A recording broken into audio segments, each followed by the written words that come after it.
jam 8:37 pagi. Ya, dia minta maaf ke saya.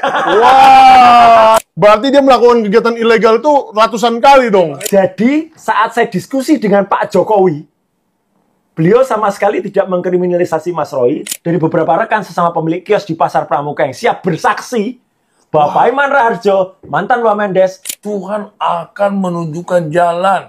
Siapa yang melindungi itu pasti kena sanksi juga. Ayo, tunjukkan sendiri, tunjukkan kepada kita, tunjukkan pada media, undang media sebanyak-banyaknya. Lihat ada pengakuan Prof. Paiman. ya, Ternyata dia mengaku ya? dia mengaku dan meskipun yang ada di TikTok itu agak bias. Ya. Kayaknya di TikTok itu kan pakai agak ngancam-ngancam juga masih. Ya. Ya kan? Jadi pakai buat Anda yang itu mohon minta maaf, minta maaf. Ya. Tapi ternyata jam 8:37 Pagi. ya, dia minta maaf ke saya. Wah, ini baru mengerikan. Jadi minta maaf ke saya. Yang terhormat Mas Roy Suryo yang saya cintai. Waduh, Ush, cinta ya. Jangan-jangan saya dikira LGBT nanti. Jangan deh, gitu ya. Tering salam dan doa, semoga Mas selalu sehat dan selalu dalam limpahan keberkahan Allah Subhanahu wa taala. Nah, Wah, ini pertama bagus. kali dibaca baru di Sentana ya. Oke. Yang lain belum ada. Yang lain saya bocorin kalau saya dapat WA, tapi belum ada. Mohon izin dan maaf, Mas, terkait WA saya pada bulan Mei 2020 ke Mas Roy Suryo, tidak punya maksud apa-apa, hanya saran dari seorang sahabat. Udah ngaku sahabat lagi. Sahabat ya. Tidak punya niat intimidasi atau hal apapun, kecuali niatan baik dan saran saya dari seorang sahabat. Saya ini orang kecil dan rakyat biasa yang tidak memiliki kapasitas untuk mengintimidasi seorang orang lain. Bla bla bla bla. Ya, jadi artinya apa? Wakil Menteri mengaku orang biasa. Nah, gitu. Untuk Nah, hari ini ada informasi baru dari Mas Roy Suryo bahwa ada seorang profesor namanya Pak Paiman Raharjo, pemilik daripada satu di antara kios, kemungkinan dia yang mencetak ijazah tersebut karena dia adalah ketua relawan sedulur Jokowi. Itu yang info terakhir. Mas Roy Suryo menceritakan, memberi informasi bahwa ada ketua relawan Jokowi, dulur Jokowi, yang memiliki kios di situ, yang melakukan bisnis di situ. Wamen Jokowi ini Pak Iman Raharjo ya namanya. Ya. Nah itu ya sempat meng-WA salah satu dari kami itu ya, wamennya itu. Saya nggak bisa sebutkan siapa yang di WA. Dia sempat mengatakan di WA-nya itu untuk minta maaf aja lah sama Jokowi karena ijazahnya Jokowi asli. Ternyata asli, menurut dia ternyata asli Pasar Pramuka kali ya. Disuruh kami minta maaf, enak kali ya. Dia buktikan kalau kami salah. Ternyata mengemuka itu Pasar Pramuka ya. We walk the talk the talk. Not only talk the talk, salam Pramuka gitu. Yang pasti ini orang dekat Pak Jokowi, dulu pernah menjabat sebagai Deputi 5 ya di kantor kepresidenan. Nah, yang ingin saya katakan, Iko Sulistyo ini sama-sama aktivis dengan saya, cuman saya 2 tahun lebih tua di UNS ya. Saya dari Fakultas Hukum, dia sejarah Indonesia ya. Nah, saya ingin sampaikan, semalam saya telepon lebih kurang 8:10 atau 20 lebih 10. Yang intinya pertanyaan saya mengatakan, pada saat Pak Jokowi mendaftar itu pakai ijazah apa dan diverifikasi apa enggak. Dia mengatakan, ya ada dokter Andes, ada insinyur, tapi memang tugas saya tidak memverifikasi. Tugas saya itu hanya memeriksa apakah persyaratan itu syarat administrasi terpenuhi. Nah, saya tanya lagi, apa syarat administrasi? Syarat administrasinya adalah cukup dengan melampirkan fotokopi ijazah yang dilegalisir. Jadi tidak pernah dicek. Ya. Nah, soal itu nanti bagaimana ya kita akan melihat itu.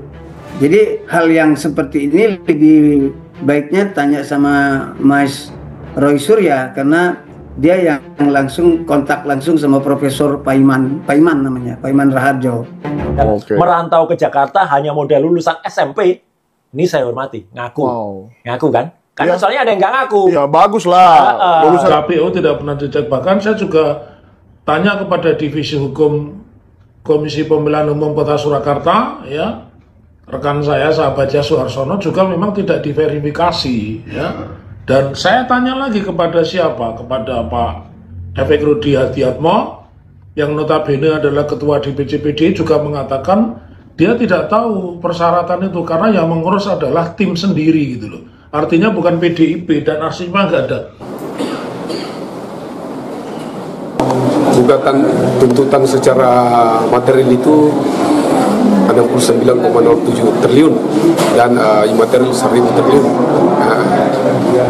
Namun jika UGM bisa memberikan bukti nyata nantinya supaya clear cepat, ya kita tentu tidak perlu menuntut daripada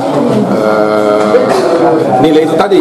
Ada public expose. Nah, artinya sebenarnya kalau seorang sudah jadi pejabat dan selesai, datanya itu tidak perlu disembunyikan, itu menurut Eko Sulistyo.